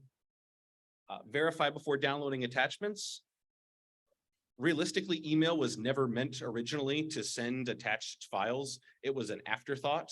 And we've been dealing with the security consequences of that for the better part of 30 years now. So anytime an email has an attachment, that should immediately throw up red flags. And you may deal with a lot of emails with attachments for work or for personal reasons, but it is an easy way for malicious software and malicious attacks to be delivered to you in ways that you might not otherwise expect. Look for inconsistencies in the email. So if someone is saying they're sending an email, again, from the FTC or the DOJ, but their email address says it's from some Russian search engine, which was actually the email address that email that I showed earlier was from, that's an inconsistency. That's probably not who they claim they are. Trust your instincts. So this is one where if an email just feels off, let it go. Verify it through some other method. It's worth taking the little extra time to verify than to find out later that you're out hundreds or even thousands of dollars, or that your identity has been compromised and now you're going to have to lock down your credit or get involved with talking to the IRS about tax refund scams for the next few years. There are better ways to deal with this than just to assume that something is valid. And if it sounds too good to be true, it probably is. Again, if you won the Canadian lottery and you've never been to Canada, you probably didn't win the Canadian lottery. All right, next piece of advice. So for many years, people have tried to come up with what makes a good password. And they'll say things like, oh, it should be at least 8 characters long and have capital letters, lowercase letters, and numbers. Well, actually, it needs to be 10 characters long and needs to have special characters in it. Well, actually, it needs to make sure it has all those things, but it can't have any dictionary words. Well, actually, it can have dictionary words, but it needs to be at least 3 or 4 of them. It's a losing battle trying to come up with human-generated passwords. Humans are really bad at remembering long strings of random data for multiple different websites at once. Even if you're writing it down, odds are the passwords you're generating by hand are not nearly as secure as they could be. Turns out computers are really good at remembering multiple sets of long strings of random data. So the best thing you can do for password security is to use the password managers that are built into your devices. And this is the advice for individuals. For businesses, I have slightly different advice, but we won't get into that today. The best way to start with this is if you have, say, an Android device and you're using Chrome on that device, it will offer to suggest a password to you when you're signing up for a service. Let it do it. It'll save the password in your phone for you. And every time you go to that website, it will fill that in for you. You don't have to remember it anymore. It's in there. You can go into the settings and see what it actually was, but it's a string of characters, probably about 15, 16 characters long, completely random, something that no one's going to guess by chance. If you have an Apple phone, Safari will do the same thing. If you have an Apple computer, it will sync between Safari and your computer as long as you're signed in the same Apple account. If you're using Chrome on Windows, it'll sync between your phone and your Windows computer. So instead of managing passwords by hand, if you're going to still use passwords, which I'll get to in a minute why that's going away, the best thing you can do right now is let the devices handle the passwords for you. So it's one less area that you have to concern yourself with for, am I actually doing this the right way? Multi-factor authentication, that's a big one. So for the past couple of years, there's been a push for pretty much every service to turn on multi-factor authentication. How many people in here have multi-factor authentication turned off and not using it for anything? So how many people have it turned on for at least one thing? Yeah, pretty much every hand that I didn't see just now should be going up, and it's okay. Some people don't want to participate, that's fine. So multi-factor authentication, it's called multi-factor authentication because you're using multiple identity factors to log in. There are 3 different ways essentially, that you can verify that a person should be allowed to access a resource. You can verify them by something they know, something they have, or something they are. Something you know, that's your password. Something you have. For example, if you're trying to log into a website and you have multi-factor authentication for that website turned on, where it will send you a text message to let you log in. You have your phone. You've just proved via that text message you have the phone. Another example that doesn't involve computers for something you have authentication is if you're going to go home at night and go into your house, you probably have a house key. That's something you have that lets you access your house. The last one, something you are. Something you are that lets you get in somewhere. In high security data centers, for example, they'll use retinal scans. That's biometric data. If you can log into a computer using your fingerprint, that's something you are. So multi-factor authentication takes advantage of multiple factors to let you log in. It's sometimes called 2-factor authentication as well. It's the same thing. So for example, if I wanted to log into my Gmail account, for example, I'll give Google my email address that I use. I'll type in the password I use, and then I'll get a notification on my phone. And I have to push OK on that notification on my phone to let me in. That proves that not only do I know what the password for that account is, but I also physically have control of a device that Google expects me to have. For work, I've got these fun little devices. I love these. Little security USB device. If I'm trying to log into my account for work purposes, I've actually got passwords turned off on my work account. I don't even use passwords. This is all I use.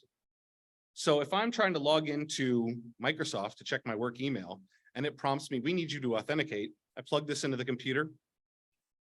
The computer recognizes as it pops up a window, it says, please touch your security key. Well, the security key has a fingerprint reader.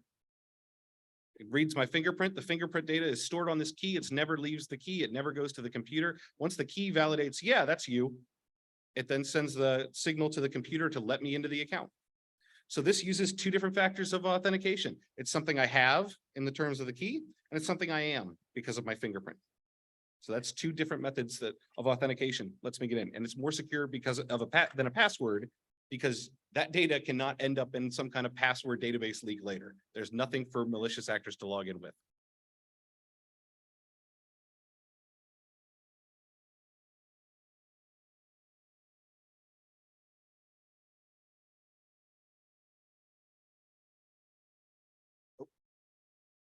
Okay. As I've said before, turning on automatic updates and updating your software often, a lot of software these days will offer to do automatic updates. And for the most part, yes, that's exactly what you want them to do. A lot of the security vulnerabilities that we find these days, hackers have adapted. They are finding more ways to get into systems, and they're exploiting them faster because they know that people are updating their systems faster. So what that means is the best thing you can do is keep the automatic updates on, let the computer update for you without you having to worry about whether you're actually up to date. And this is from that same Google poll. I thought it was interesting on the security habits of people of different age groups. So I can actually see what it says here. So Google found that between the ages of 16 and 24, you are more likely to use two-factor authentication. Okay, that checks out. That's a technological thing. It's new. It requires some knowledge of technology. Teenagers and young adults are more likely to have that. The usability for multi-factor authentication is getting better, but it's not as easy as passwords anymore, and people aren't used to it yet. So that makes sense. Younger people are more likely to regularly update their applications. Again, it makes sense. They're probably installing newer applications. They don't have a workflow that they've been using for years and years yet. So they are able to do software updates without having to worry about it too much. They're less likely to have changed their main account's password in the past year. And they're less likely to know what phishing means. Now, I don't know how Google came to this conclusion, and I question it, but that's what Google says. For people 50 plus, they're more likely to believe that updating security software is very important. Notice it says they're more likely to know that it's very important. It doesn't say they're more likely to do it. So again, update your software. They're more likely to use a different password for every account, and that's great. I know older people tend to be more likely to have, say, a notebook that they will write down their passwords in. And that was great a few years ago, and that was the best way to store this. But these days, the best thing, again, password manager. But just using a different password on every website is at least a good start. The best thing to do is use a different password and let the computer keep track of it and generate those passwords for you. People 50 plus are less likely to link recovery information to their accounts. It may not be clear what that actually does. So for example, if you have your Gmail account, Hotmail account, whatever you're using for email, and it's saying, hey, link your phone to your account so we can recover your information if you ever forget your password. It might not be clear what that actually means, but it is important so that if you ever do get locked out of your account, you can just use your phone, say, to receive a text message or some other kind of authentication to let you back in without being completely locked out of your account. And then lastly, they're less likely to use password managers, which again, it's a newer technology. The usability is not completely obvious. All right, the last thing I want to talk about is understanding the value of your personal data and where you give it away. So within the past week, there has been an excellent example of what this means. The genetic testing company, 23andMe, which is a competitor to Ancestry.com. They do not just ancestry information, but also health-related information based on your genetics to try and determine if you're more likely, say, for diabetes, heart conditions, things of this sort. The information of up to 7 million 23andMe users was leaked on the internet through malicious hackers. And how did they get that information? Well, it wasn't because their users' accounts were compromised. It was actually, from the looks of it, hackers managed to get into the method that pharmaceutical companies and other health research organizations were using with 23andMe for healthcare data for their own research purposes. And they were able to get individual user data through that system. So the user's account themselves were not hacked. It was 23andMe, the organization. But the user's data still is compromised either way. So for example, I know people are going to talk about assistive technologies today, and that's great. One thing to keep in mind is many of these devices that are voice activated they send a lot of information back to Amazon, Google, Apple, all these organizations that make them available. So while the cost benefit on that might be worth it today, something to keep in mind is it may be worth, again, if you're part of an organization that uses these devices for assistive purposes, it's worth putting pressure on these organizations to make sure they're not maintaining this information long-term so that it can be lost to malicious attackers, that this information is being treated securely, that the data that you're providing is actually being handled in a way that you would want it to be handled so that you're not dealing with the consequences of other people's inaction later. That's all I've got. Thank you very much. I can talk to you afterwards.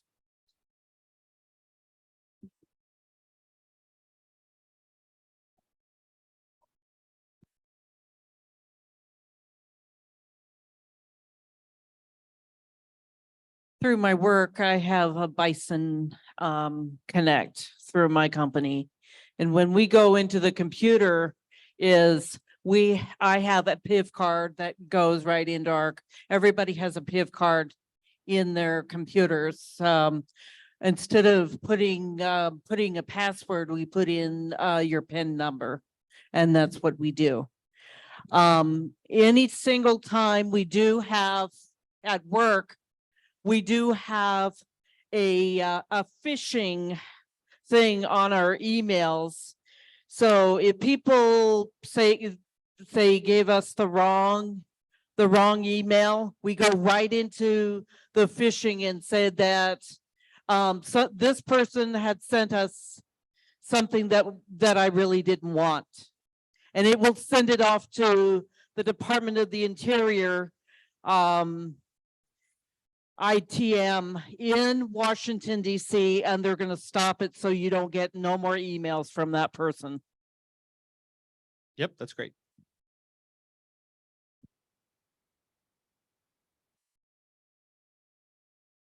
Two really quick. Oh, It's just quiet. I just wasn't loud enough. Okay. So now that we're all working differently, we're not locked in an office, we're often on the go, we're often logging into public Wi-Fi. What are the real dangers of that? Is that something that we shouldn't be doing? And then my second question really quick before you answer, your two-faceted little thing, what is the cost of that? And where would we get one of those if we're interested in getting one? Sure. Okay, so we'll talk public Wi-Fi first. I really wish there was a VPN company sponsoring me, because I could make loads of money saying you need NordVPN or whatever it is they're advertising on the internet right now. Because every VPN company wants you to know that public Wi-Fi is the most dangerous thing since, fire. Public Wi-Fi was much more of a concern when it was being offered unencrypted. So for example, if you're on an open wireless network and it does not require you to put in a password first, that means that some of your data can be sent in what's called clear text over the air. Now, that is a security concern, because if, for example, you're sending passwords in clear text, anyone who's listening, which there's free software available to do, and it's readily available, and teenagers can get it very easily and use it. Don't ask me how I know. But these days, most places you go that are offering Wi-Fi, they'll give you a password up on the wall. And what that password does is it enables an encrypted connection on the Wi-Fi, so that it's much more difficult to sniff your connection, which is one of the things it's called. Beyond that, if you're logging into an example, let's say you're logging, I'll use Gmail and Microsoft again. If you're logging into your Gmail, if you're logging into Microsoft, they're not assuming your connection is secure to begin with. They're using a technology called TLS, Transport Layer Security. Previously, it was known as SSL, it's a secure socket layer. So what this is this is very strong encryption that is between you and the service you're trying to log into. So even if you're using an unencrypted Wi-Fi connection, once you've connected to Google and you can see you got the little lock icon in your browser and it actually is a secure connection, it will warn you now if it's not a secure connection. And if it's not a secure connection, it normally would be, then you need to worry because somebody's doing something. But if you're on public Wi-Fi and you're trying to log into a website that is otherwise secure and has that security layer, I would not worry about it personally. If you have a if you're working for a business, for example, and you have a VPN from the business that's used to get onto their corporate network, yes, it's fine to connect to that over public Wi-Fi. It's just an internet connection. It works the same way. It's an encrypted tunnel, and you're perfectly good. The security keys themselves, I'm using keys by a company called Yubico. That might sound like, strange Chinese nonsense, but no, it's actually Swiss. So it is a YubiKey. They make multiple different variants of them. They go from about $25 for the cheapest version up to about $90 for the one with the fingerprint reader. There's no subscription. It's just a one-time cost for the device. Now, the thing with that is you do need to make sure the service you're using it with is compatible. And they have a list right on the Yubico website of services that are compatible. So I think Google, Microsoft, Apple tends to lag behind a little bit with multi-factor authentication. They're really great about device security in many other places, but Apple, in a lot of cases, are still only offering text messages as a form of multi-factor authentication. And that's like the least secure way of doing multi-factor authentication. So Yubico is a good version of that.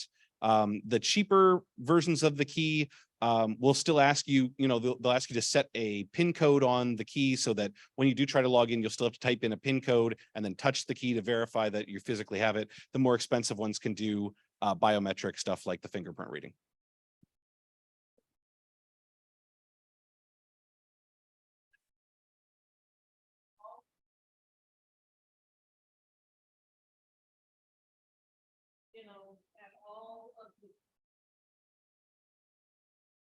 I know people don't know what a PIF card is.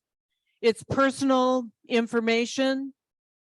And and everybody, all employees do have PIN numbers, but we do not tell each other what our PIN numbers are.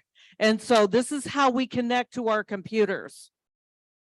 And that's all of the DOIs do have PIN, PIF cards to get in our computers. On a related note, some of the YubiKeys can actually function as PIF cards.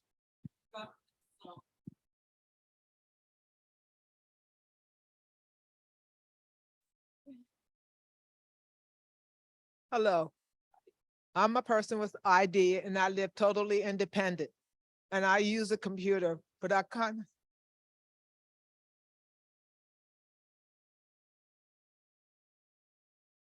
Can you hear me now? I can hear you. I'm a person that has ID and I live independently. I do use a computer, but I use it very little. My fear is AI, artificial intelligence. I noticed you showed us the thing about the senior who receives a letter or a call about their nephew. Now with the technology, the devil never sleeps. And I worry about that devil.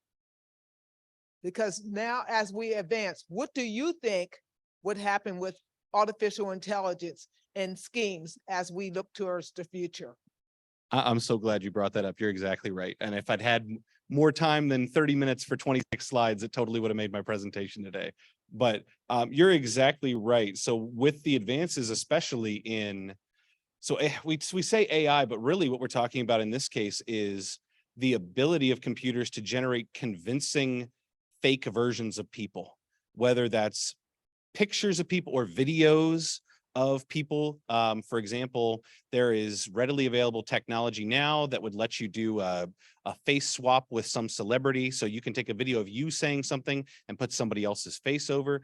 You may have seen YouTube videos of artificially generated speeches done in the voice of some celebrity or some other person. Some of these technologies are good enough that they only need a couple of minutes of someone's voice speaking in order to generate very convincing audio recordings as if it were that person. And if you're playing those audio recordings, even if they're not perfect, over something like a cell phone connection where the audio is not perfect to begin with, it's very hard to tell whether whether the sound coming through is legitimately the person you're thinking it is, or if it is generated in some way. So it's going to be very important in the future to be aware that these kind of things exist and to have other ways of verifying the person that you think you're talking to is actually who they claim to be.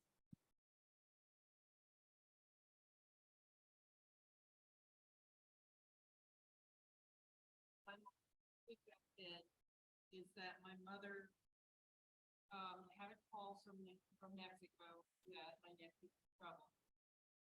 And they wanted my mother to have, to give her $5,000 to get Sid out of prison in Mexico.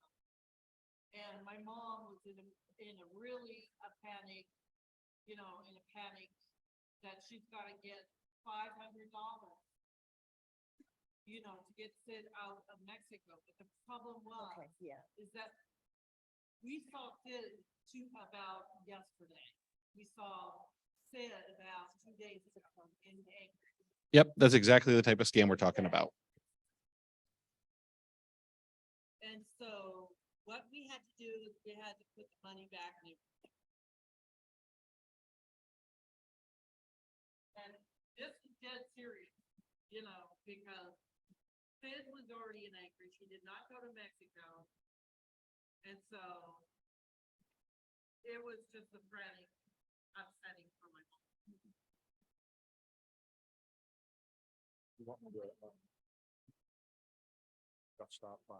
One more?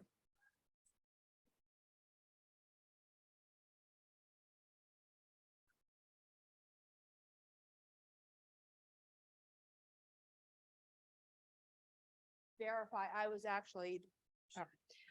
actually the person who was calling them.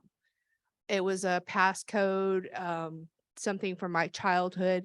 So if you do have people who live out of state that you occasionally do help out, maybe develop a system like that between you and them, and not via the internet or anything, but maybe just verbally, or even the old fashioned letter, and set that up ahead of time. It's another layer of protection. Thanks, everybody. Hi, my name's Rich. We're going to take a break. Please feel free to go see the vendors upstairs. If you're planning on ordering lunch from our food truck, Chef Stop, today, you should have been given an order form when you checked in. Please fill that out and return it to myself or Joanna by the end of the break. Okay, thank you very much.